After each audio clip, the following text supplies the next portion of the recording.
In today's video, I'm going to teach you how to use InVideo's prompt box to add 2 songs to your project. First, head over to InVideo and open the project you want to work on. This could be a draft you've been building or an existing video you're updating. Once you select the project, give it a moment to load fully. You'll know it's ready when the preview player, timeline, and media assets appear without any placeholders. If your project has lots of clips or high-resolution footage, this can take a little longer, so it's worth being patient and letting everything initialize properly before you continue. Below the video preview, look for the prompt box. This is where the AI listens to natural language instructions to make edits for you. Think of it as a quick command center. You type what you want, and the system handles the technical steps behind the scenes. It works best with clear, direct wording. If you're ever unsure how to phrase something, simple verbs and outcomes usually do the trick.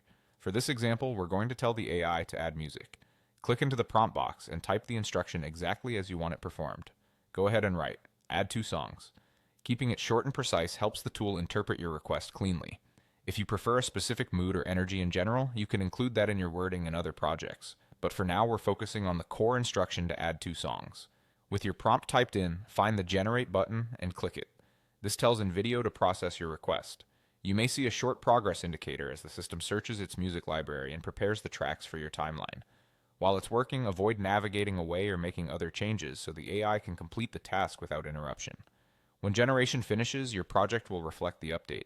The 2 songs will be added to your timeline and synced into the edit so you can immediately hear how they complement your visuals. That's the entire flow. Open your project, wait for it to load, use the prompt box beneath the player, type add 2 songs, click generate, and you're done. This approach keeps your editing streamlined and lets you delegate repetitive or technical actions to the AI. As you get comfortable with the prompt box, you'll find it's a fast, reliable way to request changes in plain English while staying focused on the creative direction of your video.